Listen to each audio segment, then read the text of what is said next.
Hoy da la casualidad de que de alguna forma se unen dos aspectos muy importantes. El invitado que tenemos hoy es un músico de profesión, pero además él trabaja también con personas en el ámbito del desarrollo personal de manera directa.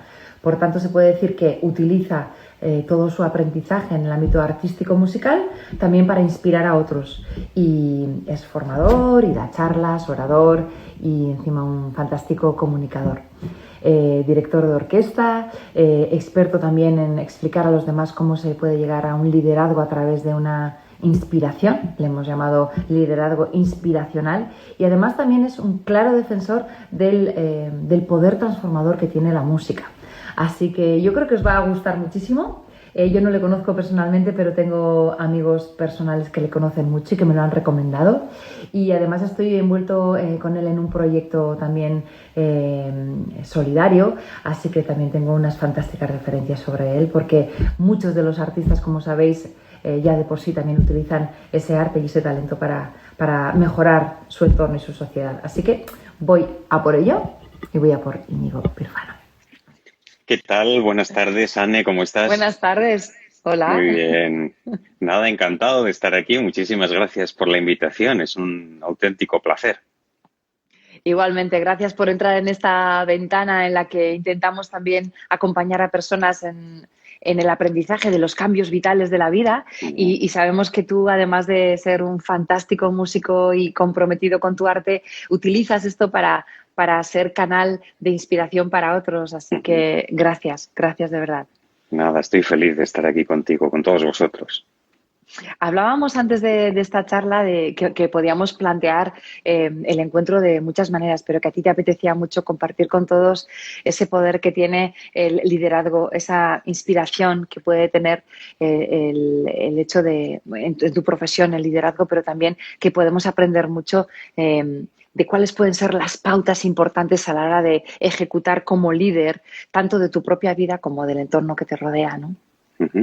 Sí, claro, es que de liderazgo se habla mucho, pero no siempre de una manera, a mí me parece, ajustada o feliz o certera, ¿no? Yo tengo la visión de la rara avis que soy, porque soy licenciado en filosofía, a la vez he estudiado dirección de orquesta, soy emprendedor, premio Liderazgo Joven de la Fundación Rafael del Pino. O sea, tengo, digamos, una visión poliédrica de esa realidad tan importante que es el liderazgo. Es que lo es casi todo realmente, ¿no? Si se entiende de esa manera neta, enriquecedora y profunda que es la manera como yo la entiendo, ¿no? Como te digo, no se habla muchas veces bien de todo esto, hay demasiada retórica o palabrería un poco vacía a mi modo de ver, y por eso me parece que es primordial este ejercicio de acercar a todas las personas, de democratizar esta idea del liderazgo, que al final es el liderazgo que tiene que vivir un director de orquesta, por supuesto, pero un entrenador de fútbol, un directivo de una empresa o una madre. Todos estamos rodeados de pequeñas o grandes orquestas a las que cautivar, enamorar con nuestra visión de las cosas, con nuestras propuestas. Claro, ¿cómo se hace eso? Pues eso es de lo que podemos hablar hoy, si te parece. Me parece y me apetece mucho escucharte, porque además estaba pensando, claro, para ser un buen líder, cuando a mí me preguntan muchas veces qué es un buen líder, yo digo alguien generoso, ¿no? Y alguien que además se conoce muy bien a sí mismo, sabe de qué recursos puede tirar y es consciente de que él es parte o ella es parte de un engranaje grande. Pero para ti, ¿cuáles son las cualidades de un buen líder? Y sobre todo, como tú dices, ¿cómo se hace para hacer de nosotros mismos, de nosotras mismas, que seamos buenos líderes, ¿no? Sí, a mi modo de ver, este liderazgo se apoya necesariamente en tres pilares. En primer lugar, profesionalidad, es decir, trabajo bien hecho, eso es fundamental. Si no se da eso, no se puede ejercer el liderazgo. Si falta eso, no sirven los otros dos pilares. Yo lo veo a diario en el trabajo con las orquestas, los primeros que reconocen en el primer minuto de ensayo si el director está revestido, dotado de ese liderazgo y esa autoridad, son los propios músicos. Es un grupo muy complejo, una orquesta sinfónica llena a veces de egos desaforados, desde luego de personalidades muy fuertes y de gente con mucho talento y mucha preparación. Y, sin embargo, tú tienes que ser capaz de hacer una propuesta que les cautive, sin imponer, Sencillamente se trata de enamorar, de cautivar, de establecer ese espacio de sano intercambio de pareceres, teniendo en cuenta que al final se ha de tomar una decisión. No puede ser democrática la decisión que se toma a la hora de interpretar una obra, pero se tiene en cuenta los Consensuada al pareceres. menos, sí. Por supuesto. Sí, sí. En primer lugar, preparación, es decir, el trabajo bien hecho, solucionando los problemas, adelantándose a los problemas que se van a dar en las sesiones de trabajo. Esa es una cualidad muy importante. Tan importante como eso, a mi modo de ver, es la ejemplaridad. Un poco echando mano de esa frase que decía Einstein, ¿no? Decía, dar buen ejemplo no es la mejor manera de influir en los demás, es la única. Okay.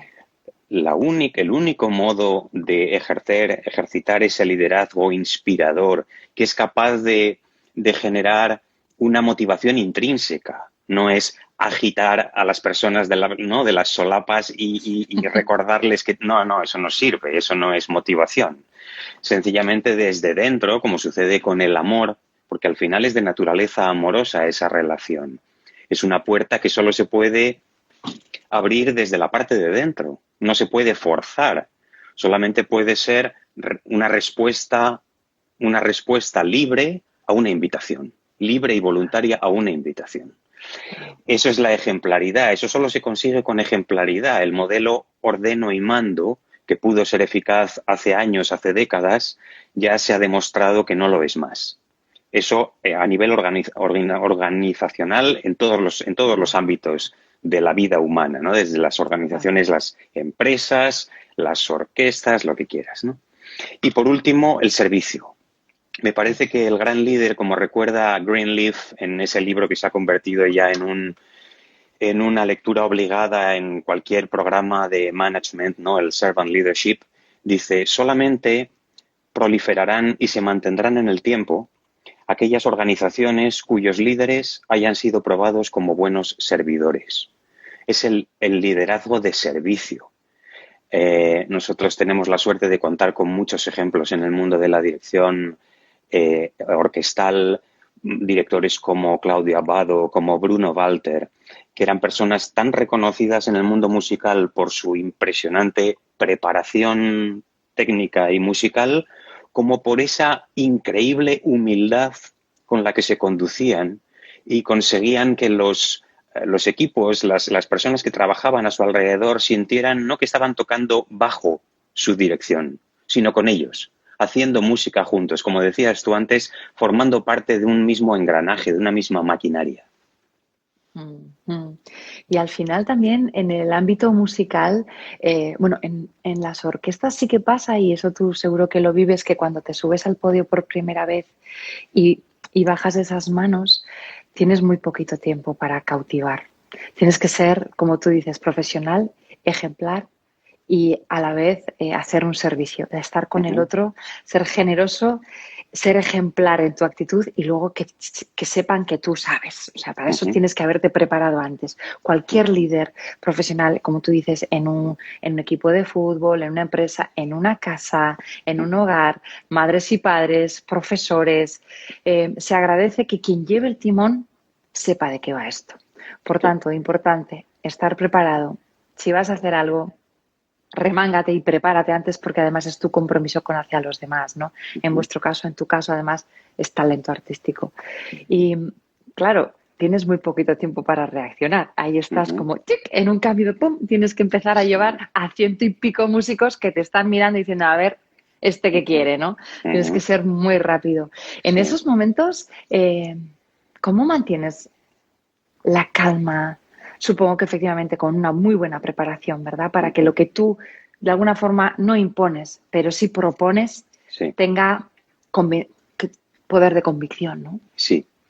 Como dices, la preparación es la primera característica que mencionaba antes, es sencillamente imprescindible, es un requisito imprescindible porque es la base a partir de la cual se puede construir cualquier cosa, ¿no? Cualquier proyecto profesional, humano, etcétera.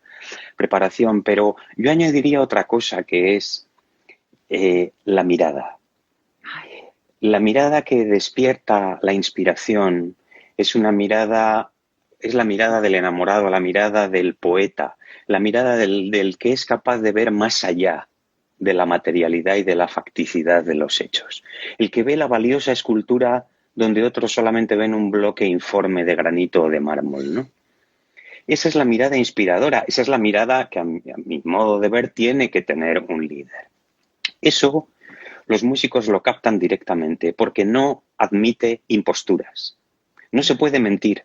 La mirada nunca miente. Pueden mentir los labios, puede mentir todo nuestro organismo, pero los ojos nunca mienten.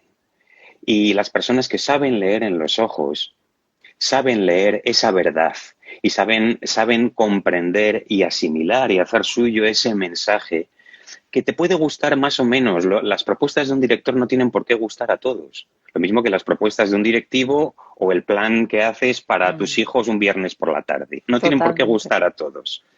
Pero si es legítima, si está bien armada, si se abrirá camino pacíficamente, que es de lo que se trata. Al final, un gran líder, ¿qué tiene que ser? Pues una persona inspiradora que sepa hacerse cargo. Esta es una expresión que a mí me gusta mucho utilizar porque hacerse cargo es muy expresivo. Hacerse cargo de lo que les sucede a los demás, hacerse cargo de los problemas que tenemos entre manos. No basta con detectarlos. Hay que conocerlos en profundidad, hacerse cargo, para lo cual es muy importante, por ejemplo, conocer en profundidad el corazón humano, y si quieres ahora hablamos un poco de eso, de Dostoyevsky, la importancia que tiene en la formación, en el trato con personas y con equipos, ¿no? Hacerse cargo, conocer la naturaleza de los problemas para poder resolverlos, y entonces es cuando de verdad se puede dar ese liderazgo que no es un liderazgo vertical de arriba hacia abajo, no es solamente el liderazgo que ha de vivir, que ha de incorporar a su propia vida un jefe, sino que el verdadero liderazgo que a mí me interesa y del que yo hablo es un liderazgo que se da en 360, en todas las direcciones, en todos los sentidos. Es un liderazgo de ejemplaridad y por lo tanto también se da en horizontal con los compañeros y por supuesto también de empleados a jefes. O sea que es que al final esa ejemplaridad que, como te digo, no admite imposturas, digamos, está caracterizada por una especie de aura o brillo especial que tiene la persona que es auténtica y que sencillamente no se puede impostar, no se puede, no sé... Fake it, sí, sí, sí. Exacto, sí, no puede ser una máscara que uno se pone, por lo tanto... Como te decía antes, yo desconfío de todos esos programas de motivación y de liderazgo que hablan de técnicas, porque sencillamente no existe ninguna técnica para que las personas a nuestro alrededor caigan rendidas ante nuestras propuestas. Existen dos cosas, o la violencia, llevar una pistola, que eso es lo que pasaba en Auschwitz, donde la gente hacía exactamente lo que querían sus carceleros, o la motivación intrínseca. Es que cayó en mis manos una publicación que se titulaba precisamente así, ¿no? Motivar, decía, motivar es muy fácil. 26 ideas para que las personas a tu alrededor hagan exactamente lo que quieres. Yeah. Pues me imagino que la primera idea es ir con un arma cargada. Yeah.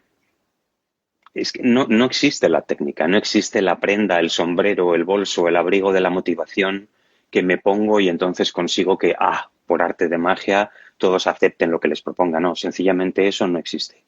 Hay que desconfiar. La mejor arma es ir cargado de verdad, lo que dices tú, ¿no? Claro. Cargado de verdad, con honestidad. Claro. Y cuando miras, hacer ver, como dices tú, me hago cargo de que estás ahí. Sí. Te siento, estoy presente contigo en este momento, sí. ¿no? Sea para pedirte, para proponerte o incluso a veces, como líder, imponer algo porque no hay más narices, ¿no? Sí. Ahí también muchas veces no hemos hablado, porque el líder también muchas veces tiene que imponer, por mucho que igual no del todo guste, pero alguien tiene que decidir las cosas, ¿no? Sí. Lo que pasa es que eso es perfectamente compatible con que lo haga de una manera amable, pacífica y desde luego educada. Lo que no se admite en un líder inspirador es que tenga salidas de tono o una conducta, no sé, grosera. No puede ser, ¿no? Eso ha pasado durante muchos años, como todo el mundo sabe, pero ya no puede funcionar eso. Evidentemente, un líder tiene que ser capaz de tomar las riendas a veces de situaciones muy complejas, muy delicadas, casi siempre tienen que ver con problemas de personas, casi siempre. O sea, al final los problemas que se dan en las organizaciones son problemas de personas, de rencillas, de odios, de comentarios, y hay que saber gestionar todo eso y hay que tener estómago. Y como dices muchas veces, hay que tener la fortaleza suficiente como para decir cosas a veces duras y desagradables, pero de manera educada. Y sobre todo una cuestión que a mí me parece principal, ¿no? Que es tener conversaciones cara a cara. Hoy en día nos escondemos muchas veces en la tecnología y esto está a la orden del día. Enviamos mensajes con copias ocultas o no ocultas cuyo efecto devastador anticipamos, sabemos lo que va a generar, sencillamente porque no tenemos ni la honestidad, ni la fortaleza, ni la, ¿cómo decir?, gallardía para hacer frente a conversaciones que son desagradables. Pero esas conversaciones son enormemente enriquecedoras para el líder. La persona que tiene que ser capaz de transmitir mensajes que son difíciles y tiene que estudiar cuál es la mejor manera. Yo, por ejemplo, por ejemplificar esto, ¿no? Cuando tengo que hablarle a un músico y hacer una corrección que solo le afecta a él, a esa persona, y tal vez le puede dejar en entredicho o hacer que pierda fama de cara al grupo, prefiero decírselo a solas. En el contexto de un café, en la pausa de los ensayos, me cojo al trompetista o al oboe, al clarinete, a quien sea, le digo, oye, este pasaje podrías hacerlo un poco más así, no sé qué, el fraseo no está claro, ya está, todo claro. Y además él percibe que le estás tratando como una persona que estás salvaguardando su fama y su dignidad y su que prestigio. le conoces y que le reconoces. Está genial eso. Qué bueno. Pero hay que saber decir las cosas y hay que poder decirlas. Y a veces hay que tragar saliva y hacer de tripas corazón y comunicar mensajes que son difíciles de asimilar, pero no hacerlo sería hacer una dejación de derechos, más aún de responsabilidad que le compete directamente al líder. No sería un gran líder si no lo hiciera. Y antes de continuar, que me apetece mucho que me desarrolles ese tema de Dostoyevski, que me has puesto ahí el caramelillo ahí. Me apetecería, no sé si tú lo tratas en tus ponencias, me imagino que sí. ¿Qué tienes que decir sobre el autoliderazgo y qué tiene que ver eso con respecto hacia afuera? ¿Podríamos también trabajar el autoliderazgo desde la profesionalidad, desde la ejemplaridad y desde el servicio, como también autoimponernos una preparación, un ejemplo con nosotros mismos y un cuidarnos a nosotros mismos y tener servicio hacia nosotros? ¿O eso no tiene mucho que ver? No, tiene todo que ver. Fíjate, a mí me gusta recordar al respecto de esto que me mencionas, ese texto de las Metamorfosis de Ovidio del libro séptimo, ¿no? Que dice el soliloquio de Medea, que dice Vidio meliora provoque deteriora sequor. Dice, veo lo que es mejor y lo apruebo y hago lo que es peor. ¿De qué habla eso? De una realidad profundamente humana, que es que somos un misterio para nosotros mismos. No sabemos por qué hacemos muchas cosas que hacemos, no sabemos por qué no hacemos lo que querríamos hacer. Somos un lío. Esto es un lío. Somos un misterio. Para empezar, nos hemos encontrado existiendo. A nadie se le ha pedido permiso para venir a este maravilloso planeta, ¿no? No se nos ha preguntado. Pues ya que estamos, vamos a existir de la mejor manera posible. Pero nos encontramos ya aquí. O sea, como decían los existencialistas, arrojados a la intemperie cósmica. Pues así estamos. Entonces, quiero decir que por más que nos queramos retrotraer a lo más genuinamente personal de nosotros mismos, siempre hay un ámbito, el más íntimo y el más profundo, que permanece velado incluso para nosotros. Es un misterio. O sea, vivimos, lo queramos o no, vivimos en el seno de un misterio. La persona es un misterio para sí misma. Claro, si somos un misterio para nosotros mismos, si a duras penas podemos llevar las riendas de nuestra propia vida, llevar las riendas de una organización, trabajar con otras personas, claro, es que se antoja una labor prácticamente abocada al fracaso porque es de una osadía increíble, ¿no? Y sin embargo hay que hacerlo. Entonces, como dices tú, ese ejercicio de introspección, que ha de ser diario. Claro, antes hablabas de meditación, ¿no? Los domingos que tenéis las sesiones y tal. O sea, todo lo que sea introspección, reflexionar sobre el propio quehacer, dotarse a uno mismo de espacios de silencio interior y exterior, pero también como de falta de huir de ese ruido que prácticamente lo penetra todo en nuestras vidas, en nuestra sociedad, y encontrar el yo más profundo de cada uno de nosotros. En la medida en que hagamos ese ejercicio que nunca se agotará, por lo que decía antes, porque siempre hay un ámbito que permanece misterioso, pero en la medida en que nos acerquemos a ese ámbito y cada vez el autoconocimiento sea mayor, más serán las herramientas de que dispongamos para poder trabajar con otras personas y entenderlas. Y como decía antes, hacernos cargo de lo que les sucede y desarrollar esa relación empática para comprender perfectamente cuáles son sus motivaciones, anhelos, frustraciones, sueños, lo que le pasa. Claro. Muy interesante. Sí. Estamos tomando nota, hay un montón de gente aquí, hay casi 467, 470, sube a veces a 500 personas pendientes de lo que tú estás contando y compartiendo.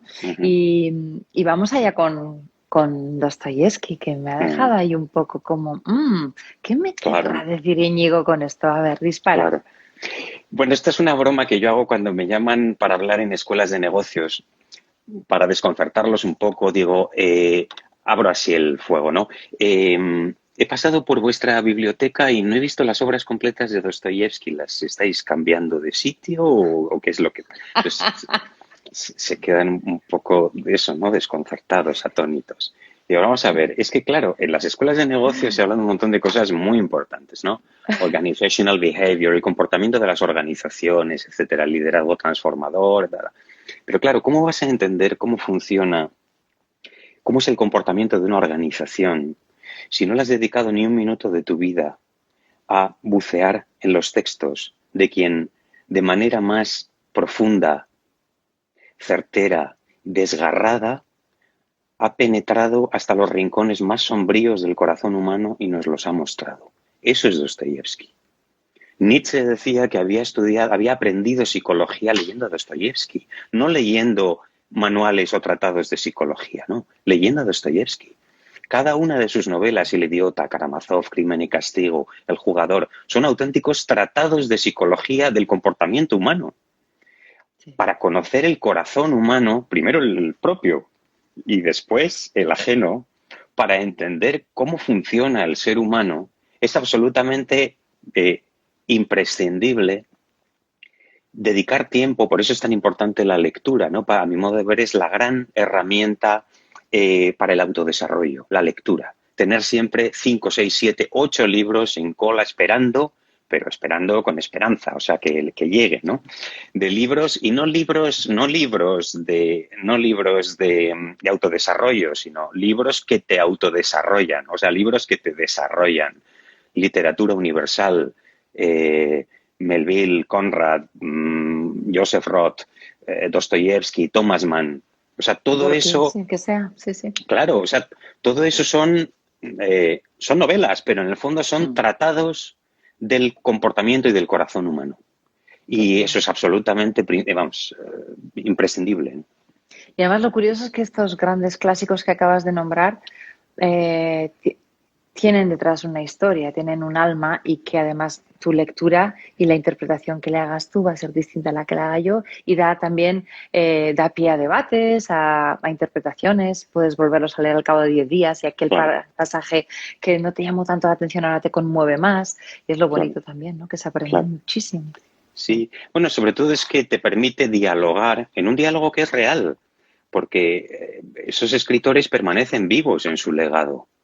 O Beethoven permanece vivo en su legado. Es decir, su obra sigue hablando de tú a cada corazón humano.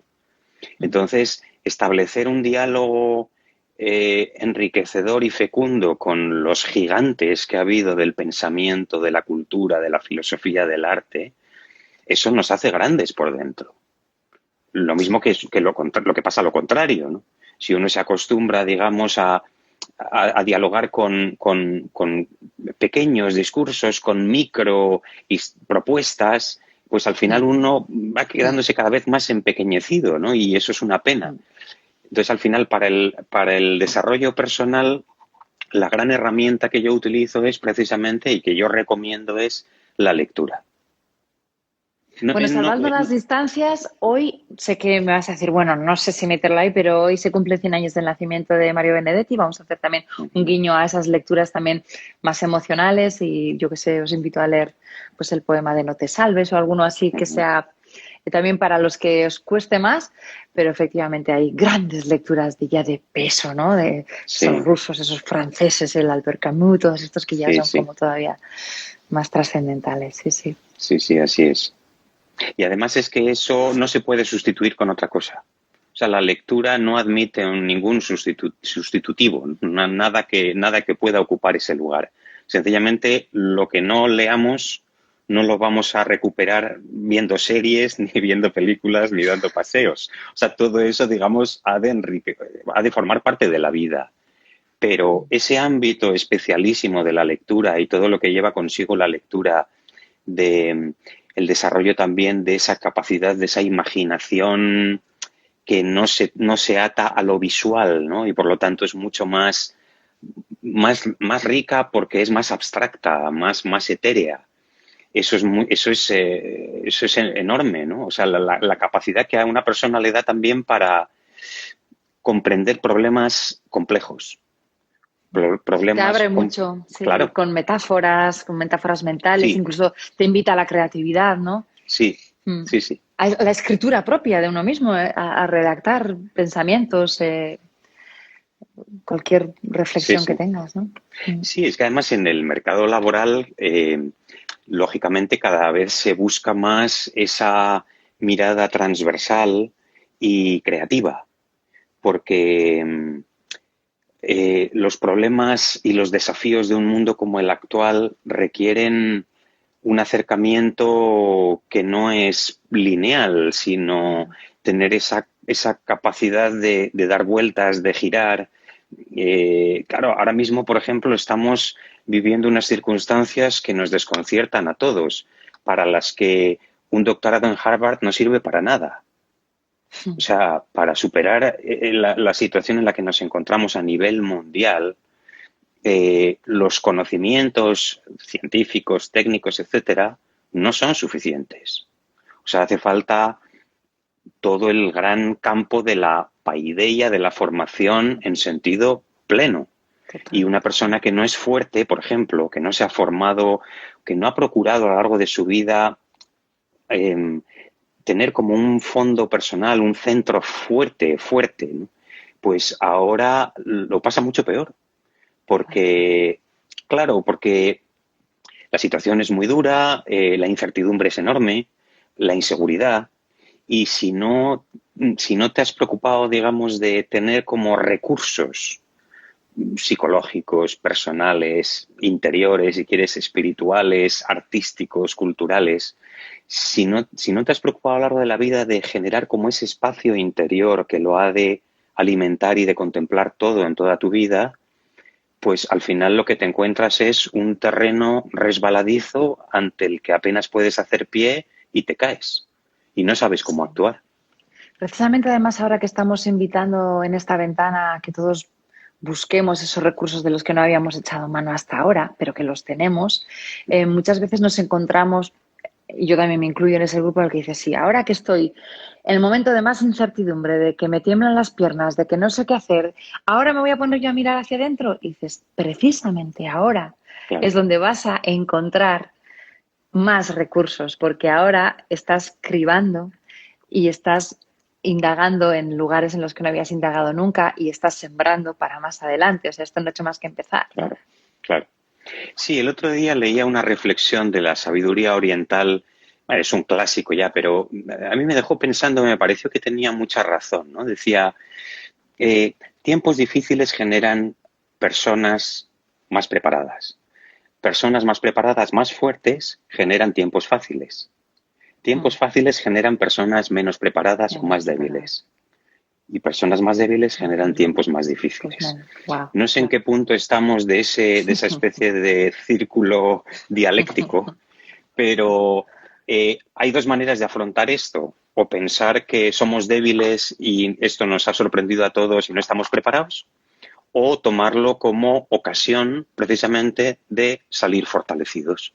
Es un tiempo difícil que nos permite algo que si no se hubiera dado, tal vez no podríamos incorporar en nuestras vidas, que es desarrollar esas habilidades, tener esas herramientas a mano, a disposición, para poder llevar una vida pues enriquecedora y fértil y todo, ¿no? Y en unos momentos, en unas circunstancias que no acompañan. Y eso es clave. Y hay que ver el caso de tantas personas. Por eso las crisis no son malas. La palabra crisis viene del griego y viene a designar algo así como discernimiento, ocasión de mejora. Al final, una crisis que se da, por ejemplo, en el seno de una relación o en una organización, puede hacer que esa relación y esa organización resulten fortalecidas, más que si esa crisis nunca se hubiera dado. De tal manera que las crisis no solo no son malas, sino que pueden llegar a ser buenas, en función de cómo las gestionemos. Ahora estamos La palabra ante una... crisálida, ¿no? Esa crisálida que cambia, ¿no?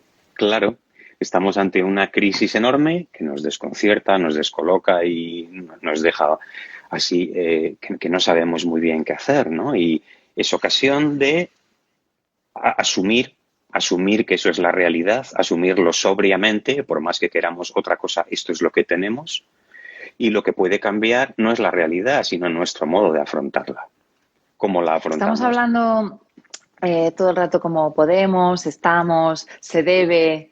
Vamos a ir un poquito más a lo personal y también suelo preguntar a las personas que pasan por aquí. En tu caso, Íñigo, tú en todo este tiempo, sobre todo los artistas, habéis notado, y además tú eres ponente, formador, one-to-one de grupos, y has notado pues que esa actividad se ha visto totalmente mermada, pero también, como dices, has encontrado cosas que no habías indagado antes, ¿no? En la medida en la que puedas compartir, ¿cuáles han sido tus grandes descubrimientos desde que empezó este susto que nos tiene a todos totalmente, pues eso, descolocados, ¿no? Sí. Bueno, al final es que descubres una cosa que se te impone, que es la necesidad de crecer para adentro. Si no puedes crecer hacia arriba, al final los árboles más altos y más robustos son los que hunden más profundas sus raíces, ¿no? Y es ahí donde hay que trabajar. Evidentemente, toda nuestra actividad exterior no es que se haya mermado, es que ha desaparecido en muchísimos casos de manera lamentable, ¿no? En el terreno nuestro del artístico es dramático. Ok, bien, es así, es así. También es cierto que hay que tener una cierta capacidad para mirar la gran imagen, ¿no? La gran imagen a nivel más macro. grande, Sí, ¿no? sí, claro.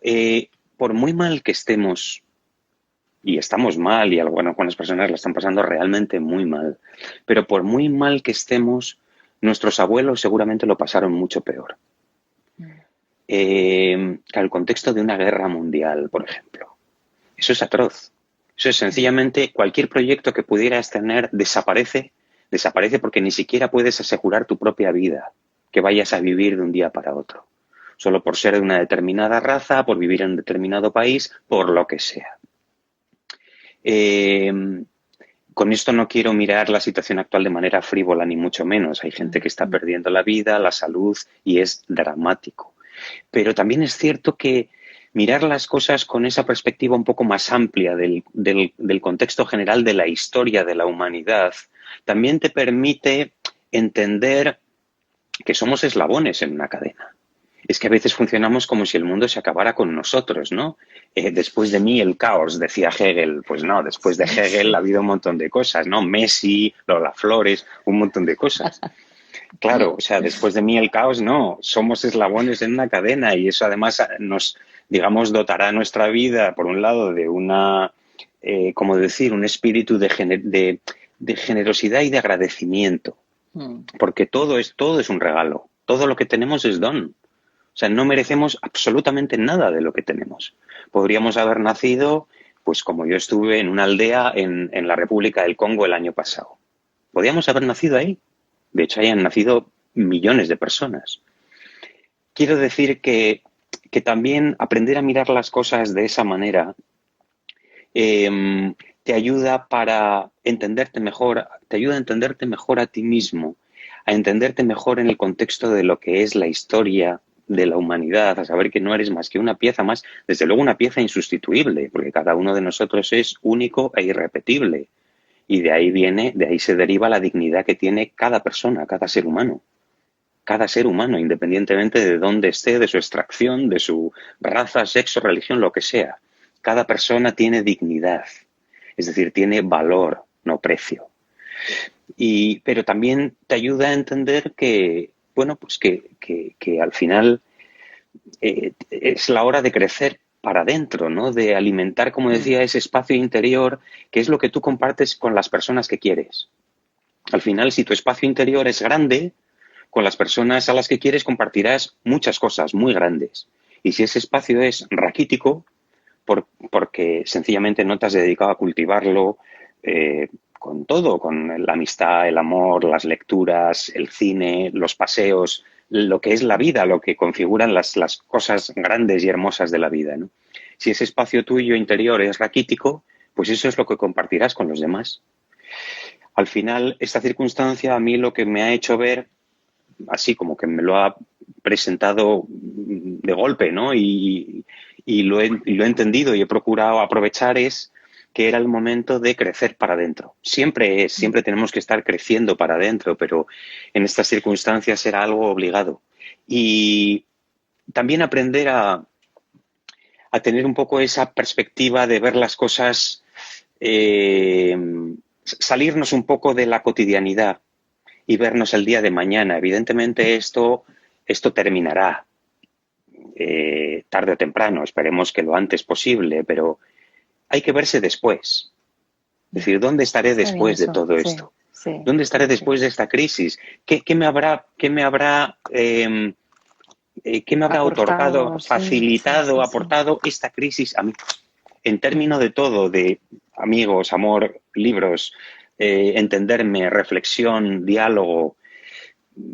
Me parece que esa es la manera correcta de afrontarlo. Porque todo termina, afortunadamente. Lo bueno, lo malo, todo termina. Me imagino que tú también cuando estás en compañías a las que llegas te remangas ahí a trabajar con ellos, a trabajar liderazgos, supongo que trabajarás jornadas. Habrá gente que también habrás entrado en algunas situaciones incluso con orquestas o en lugares, en momentos en los que aquello está. ¿Cómo se puede hacer para que alguien en estas circunstancias como las que estamos viviendo ahora está totalmente desmotivado y tiene que empezar por algún lado para sacar la cabecilla, ¿no? Y respirar un poco? Has hablado de la lectura como gran motivación. Sí. Yo sé que para ti la música es una de las fuentes de inspiración y de empuje, ¿no? ¿Qué le podemos decir a todas estas personas que están ahora atentas escuchando y diciendo, wow, necesitaría un empujón, ¿no? ¿Por dónde tiro de lo que yo tengo cerca? Sí, desde luego, como lo que decías, la lectura clave. Todo lo que... Vamos a ver, me hacían una pregunta parecida en un congreso en el que participé justo antes del confinamiento en Sevilla, un congreso espectacular, 321 Sputnik, en el que se daban cita 500 jóvenes de expedientes especialmente brillantes, gente con ganas de cambiar el mundo. Y yo les daba una sesión sobre liderazgo, precisamente, ¿no? Y en una ocasión, y al terminar la sesión, uno de los asistentes me preguntó, ok, nos has hablado de muchas cosas, dinos una sola, ¿en qué se centraría toda tu sesión? Una sola idea para ser mejores líderes. Y le dije, con la conciencia de que del quien lo tiene bien experimentado, le dije, dedica tiempo a las personas que sufren. Cuando yo estudiaba la carrera de filosofía, afortunadamente me invitaron, y ya desde entonces no dejé de hacerlo ningún verano, me invitaron un verano a participar de la mano de una ONG en un campo de asistencia solidaria en Latinoamérica.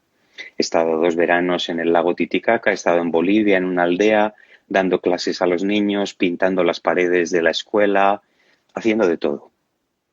Esa ha sido mi gran escuela del liderazgo. Porque si se entiende el liderazgo precisamente como un liderazgo de servicio, como una determinada manera de mirar al otro, sea quien sea, con esa mirada, como decíamos antes, de actualizar potencias y de ver el valor escondido a lo mejor en unas circunstancias o con unos accidentes que quizá te lo empañan un poco, ¿no? Cuando se desarrolla esa manera de mirar, y esa manera de mirar no hay manera de desarrollarla sino precisamente abriéndose a los demás y especialmente a los que menos te pueden dar a cambio, los más vulnerables, esa es la gran escuela del liderazgo. Así pues, yo lo que recomendaría a las personas es, por un lado, lecturas y, en segundo lugar, que en la medida de sus posibilidades se abran. Es decir, que amen. Amen, como si, claro, la palabra amor también es un concepto que ha sido muy manoseado y a veces casi no se sabe muy bien de lo que se está hablando, ¿no? Pero es algo desinteresado. Es aquello que busca el bien del otro, no el provecho propio, el bien de la otra persona. Es decir, tú importas, es bueno que tú existas. Y yo voy a reconocerlo por medio de este servicio. No hay una escuela de liderazgo como esa, a mi modo de ver. Qué bueno. Totalmente de acuerdo, porque surge algo ahí. Tú te sientes útil, tu vida tiene sentido, pero más allá. Es que también conoces y reconoces al que está delante y eso Claro. al final Claro. es mucho más grande que cualquier cosa, ¿no? Sí. Sí, mira, cuando hacíamos estos conciertos de la novena, tenemos la suerte de contar contigo en este proyecto de A Kiss for All the World, ¿no? Un beso para todo el mundo. Tocamos la novena de Beethoven ante colectivos vulnerables de todo el mundo. La sacamos de los canales tradicionales de la música sinfónica y la llevamos a una cárcel, a un hospital, a un orfanato, etcétera. En uno de los conciertos en el Hospital Oncológico de Panamá, había varios pacientes que no pudieron asistir porque estaban en las sesiones de quimioterapia. Les pasaron el concierto por unos monitores por circuito cerrado y al terminar el concierto el director del hospital me pidió si podía ir a saludarlos. Y le dije que por supuesto, claro. Fui a saludarles, ellos me aplaudieron cuando en realidad tenía que aplaudirles yo a ellos, que eran unos auténticos héroes que estaban peleando contra esa terrible enfermedad. Les habían regalado a cada uno de ellos una rosa. Y yo pensaba, estas personas del hospital han entendido perfectamente la esencia de este proyecto, porque no hay manera más bella de reconocer la dignidad de una persona que regalarle algo que es teóricamente superfluo, una rosa y la novena de Beethoven. Y sin embargo es imprescindible. Totalmente. Y sin embargo es imprescindible. Es que no se puede vivir sin eso. Se puede llevar una vida se puede sobrevivir, pero no vivir con dignidad de ser humano. Vamos a invitar a todos los que están ahora viéndonos también a que recuperen esa novena, además en este año tan de Beethoven, Sí. que le echen no solamente que la escuchen, sino que lean también los textos si pueden, porque, bueno, en la medida en la que se pueda, hay mucha poesía detrás, ¿no? Pero Sí. es eso, magnífica y, bueno, ya puestos a echar mano de música, ¿no? Interesante también el nivel vibracional que provoca en nosotros la música, sea cual sea, da igual que sea jazz, que una copla, que música clásica, que música gregoriana, que si quieres, con respeto a todos los reggaetoneros, pero quizá los reggaetoneros lo dejamos a un lado, pero cualquier cosa que suba tu estímulo, tu emoción, ¿no? Tu entusiasmo, ¿no? Sí, pero hay algo todavía, por supuesto que eso que dices es radicalmente cierto, pero hay algo todavía más profundo y es, fíjate, Gustav Mahler escribía en 1909, 2 años antes de su muerte desde Nueva York, que estaba de titular en la Filarmónica, le escribía una carta a su discípulo Bruno Walter. Y en una carta en la que le hablaba de la actividad de la orquesta, etcétera, hay un párrafo que no tiene precio, en el que le dice, ¿qué es lo que piensa dentro de nosotros? Dice, qué curioso, cuando escucho música, también mientras la dirijo, encuentro respuestas a todas mis dudas e inquietudes, y todo me parece claro y evidente. Dice, o mejor dicho, en ese momento lo que noto es que dejan de ser dudas. Es decir, la música es no es, como se suele decir, el lenguaje más universal, por supuesto que lo es, pero es que es mucho más que eso. Es una auténtica vía de conocimiento. Es decir, encuentro luz, dice Mahler, respuesta a las cuestiones que más me afectan y más me importan como ser humano. A las Pero más dudas, allá, pero claro, más que allá es que al acucian al final ser dejan de humano. ser dudas, claro, Eso ya. es. Es Pero que sobre todo todo cambia, el paradigma cambia, ya nada me inquieta, ¿no? No hay ninguna cosa que me preocupe, porque en es realidad así, antes estaba pegado a una respuesta, pero ahora ni siquiera la necesito, ¿no? Es es todavía así, más. es así. Sí. Yo creo que las personas que nos escuchan tienen esa experiencia porque se da en todas las expresiones artísticas, también en el cine. Pero es algo que hemos vivido todos, cuando de repente has visto una película que te conmueve en lo más profundo y no sabes qué ha pasado, no sabes si es que te ha sorprendido con las defensas emocionales bajas o qué diantres ha pasado, pero estás como transportado, como con dificultad para articular palabra después de un relato así que te deja, te sacude y como con el deseo de que eso perdure y sin ganas de regresar a la realidad mostrenca y cotidiana de cada día, ¿no? O sea, ¿te gustaría que esa situación durara para siempre? Es una experiencia similar a la de lo amoroso, ¿no? Requiere perdurabilidad, es una promesa de perdurabilidad. ¿Por qué ha pasado eso?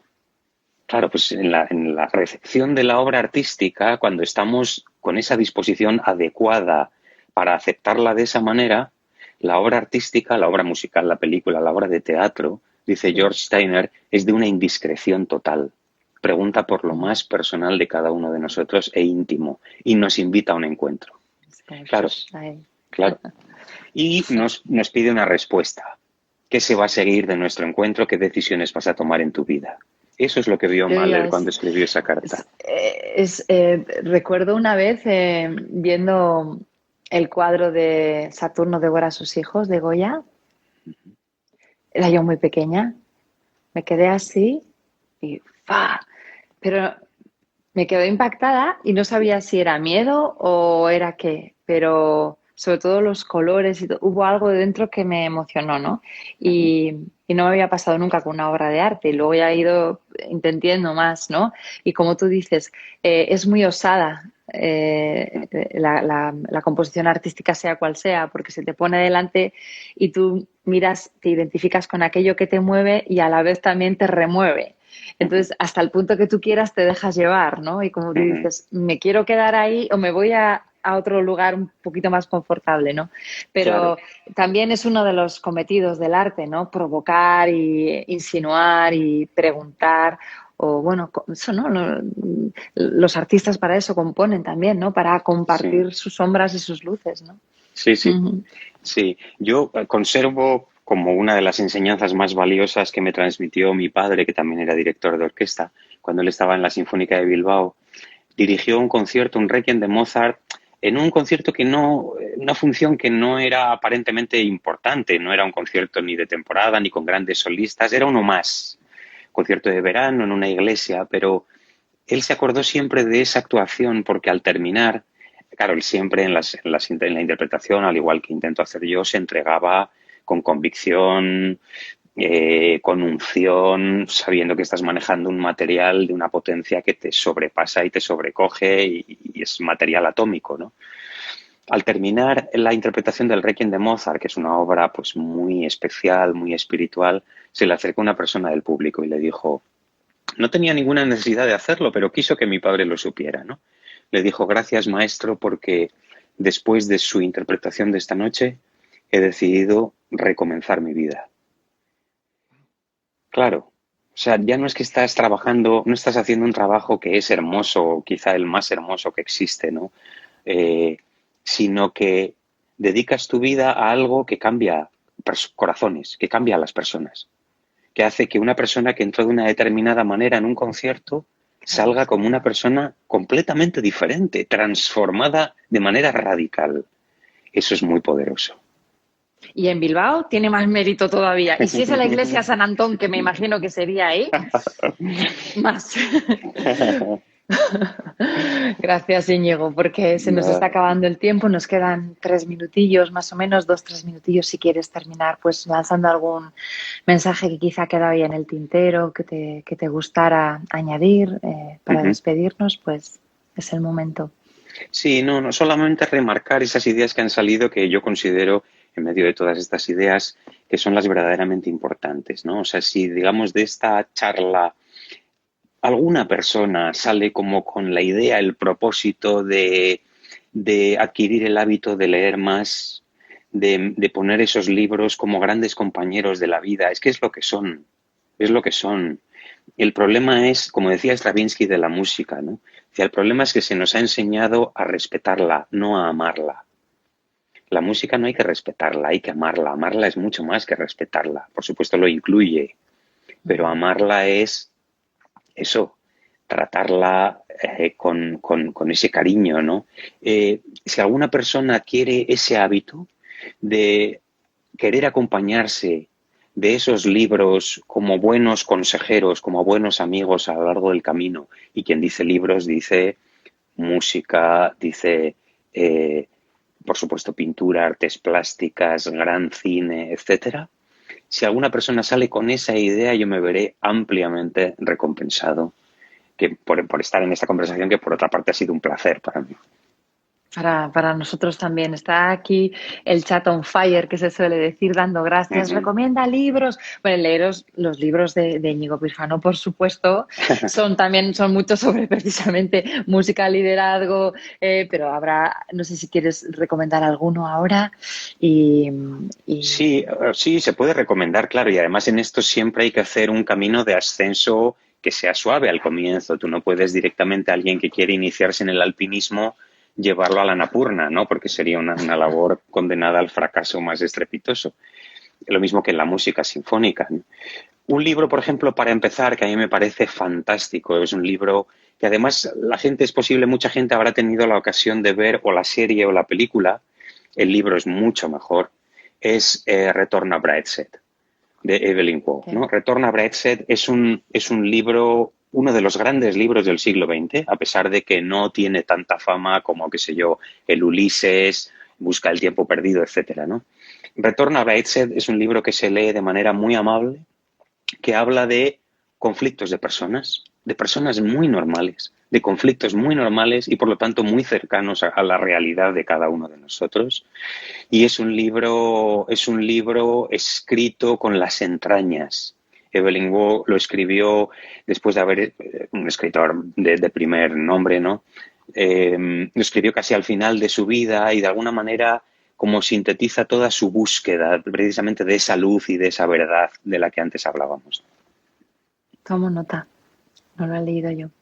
Qué bien. Jo, qué gusto. No, Nada, un ya placer, se el me gusto ve, es mío. ya se me ve. Así que gracias, Íñigo Pirfano. Aquellos que os haya gustado lo que cuenta, lo que dice, buscadlo. Fantástico artista, director de orquesta, músico, ponente, docente, filósofo, escritor, divulgador y sobre todo hoy nuestro invitado de lujo. Gracias, Íñigo. Gracias, Un Aime, chao. abrazo enorme. Chao. Gracias. Gracias, Chao. maestro. Chao. Gracias.